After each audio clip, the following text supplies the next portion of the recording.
आकुति और प्रसूति की वंश परंपरा का वर्णन हुआ। एक का विवाह रुचि प्रजापति के साथ हुआ और दूसरे का विवाह दक्ष प्रजापति के साथ हुआ। दक्ष प्रजापति की 16 कन्या उत्पन्न हुई, जिनमें 13 का विवाह धर्म के साथ हुआ, स्वाहा और स्वधा का विवाह अग्नि के साथ हुआ और सबसे छोटी कन्या सती जी का विवाह स्वयं भगवान शंकर के साथ हुआ। सती जी ने घोर तपस्या की, जिसके फलस्वरूप उन्हें साक्षात शंभु की प्राप्ति हुई। एक दिन दक्ष शिव को इतना पसंद नहीं करते थे। एक बार क्या हुआ, एक बहुत बड़ा यज्ञ हो रहा था जिसमें सब देवताओं को बुलाया गया। तो दक्ष का स्वभाव था मैं लेट आऊं, जिससे जब मैं आऊंगा तो सब खड़े होकर मेरा स्वागत करेंगे। तो सब लोग बैठे थे, दक्ष आने लगे। अब इतनी लेट करी तो भोलेनाथ आंख बंद करके भजन करने लगे कि भाई बोलो चलो, अच्छा आदमी तो समय का प्रयोग करता है। तो सब खड़े हुए, पर जब भोलेनाथ खड़े नहीं हुए तो दक्ष ने बड़ी सभा में शिव का अपमान कर दिया, बड़ी खरी खोटी सुनाई। ये देखो कैसा अभिमानी है, मैं उसका पिता तुल्य ससुर हूं और मेरे सम्मान में खड़ा भी नहीं हुआ। सबने समझाया, पर भोलेनाथ उस अपमान को सहन करके उस सभा का परित्याग करके चले गए। कई बार ऐसा भी होना चाहिए। ठीक है, नहीं आई बात समझ में, अभी विरोध करने का मौका नहीं है तो अपन जगह को छोड़ देना, क्या जरूरत है। विवाद आग को आग से केवल बढ़ाया ही जाता है, बुझाया नहीं जाता। और एक और बात है, युद्ध करना हो तो बोला जाए, सामने वाले को समझाना हो तो चुप ही रहना ठीक है। सामने वाला जब क्रोध में होता है तब उसकी समझ में कुछ नहीं आता। महाराज शिव चले गए, दक्ष ने भी किनारा कर लिया। कुछ समय के बाद दक्ष के यहां यज्ञ फिर से हो रहा था। शिव को निमंत्रण ही न भेजा, पर वो भी शांत थे, उनकी कोई आशा भी न थी। आसमान से देवता जा रहे थे, विमान के ऊपर बैठे, तो उन्होंने सती जी को देखकर कह दिया, क्या अरे देवी आप नहीं जा रही हो, आपके घर में तो यज्ञ है। अच्छा, मन ही मन सोचने लगी, पिता तो अपने ही हैं, हो सकता है कि कहने में कोई भूल या ध्यान नहीं रहा हो, अपने घर जाने में क्या निमंत्रण की आवश्यकता। भगवती सती ने आकर शिव से प्रार्थना करी। भोलेनाथ ने कहा, देखो कोई हमारे जाने से अनकंफर्टेबल होता हो, ऐसी जगह विवेकी व्यक्ति को स्वयं ही नहीं जाना चाहिए। ये बड़ी बड़ी प्रमुख बात है। गोस्वामी जी ने गजब का शब्द लिखा है, चाचा जी हमको बड़ा स्नेह में लगता है। आवत ही हर्षय नहीं और नयनन नहीं स्नेह, तुलसी तहां न जाइयो चाहे कंचन बरसे में। जहां आपके जाते ही सामने वाले के मुख पर हर्ष न हो, सोना भी बरस रहा हो, आत्मसम्मान चाहे तो वहां दोबारा न जाना। महाराज अगर वो हमसे अनकंफर्टेबल होते हैं, उनको असहजता होती है, तो हम क्यों जाएं वहां, क्या करेंगे। अरे नहीं, अपने घर जाने में क्या, अच्छा ठीक है आप नहीं जा रहे तो हम जाएंगे। देखिए, चाहे सती हो ये शक्ति है, और चाहे सीता हो ये भक्ति है। जब सीता ने राम से अलग कुछ मांगा, उनका हरण हो गया, और जब शक्ति ने शिव से अलग कुछ मांगा, उनको भी आत्मदाह करना पड़ा। ये बात समझिएगा, शक्ति शिव में ही सुशोभित है।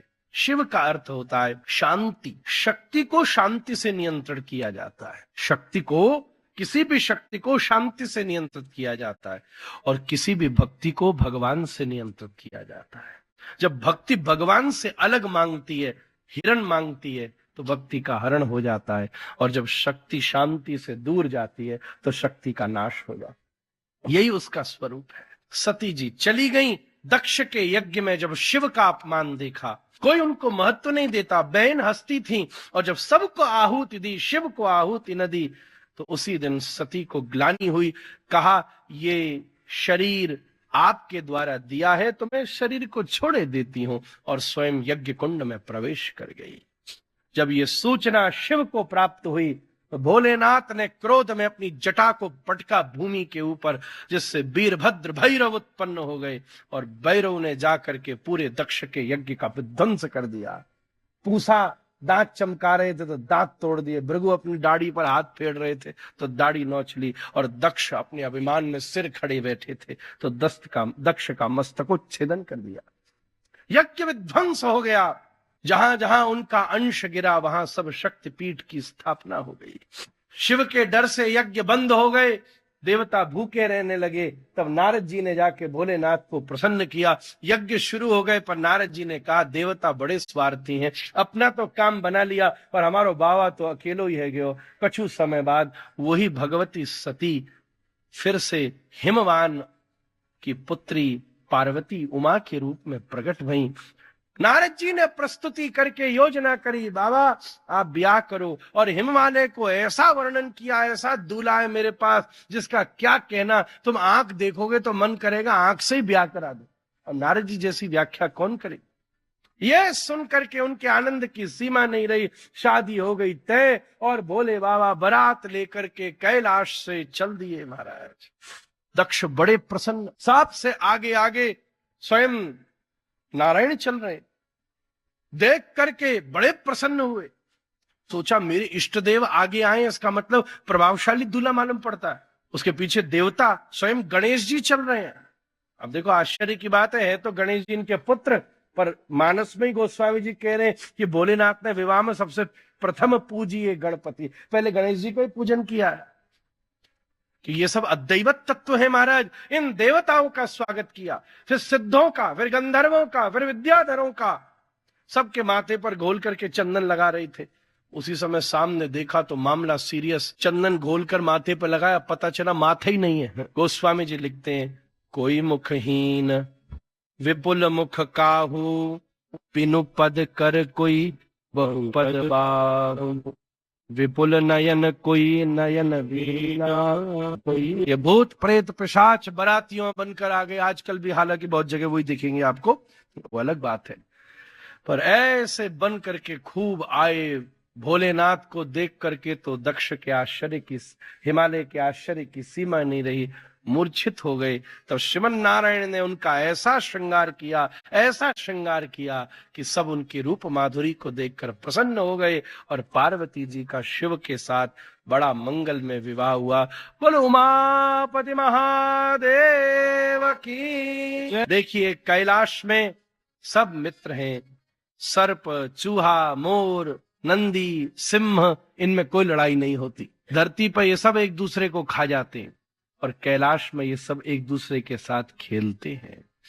जब आपके जीवन में भूख खत्म हो जाती है ना कई चीज की, देखो गोल होना अच्छी बात है, कामनाएं होना भी कभी कभी चल जाए, काम भी एक पुरुषार्थ का नाम है, पर हमारे जीवन में जो ये भूख है, देखो प्रभुपाद जी एक दृष्टांत देते थे। एक रिक्शे में गेहूं लेकर कोई जा रहा था तो एक बोरी गिर गई माता। जब बोरी फैल गई तो एक चिड़िया आई, चिड़िया ने 2 दाने चुने, चली गई। एक बंदर आया, उसने अपना मुंह भर लिया, चला गया। गैया आई, उसने अपना पेट भर लिया, चली गई। इंसान आया, पेट भी भरा, मुंह भी भरा, मुट्ठी भी भरी और बची हुई बोरी भी उठा के ले गया। यही झंझट है हमारा, बस यहीं पर ही आकर झंझट खड़ा होता। बोरी भी उठा के ले गया जो बची कुची थी। ऐसा शिव के दरबार को हम सब लोग प्रणाम करें।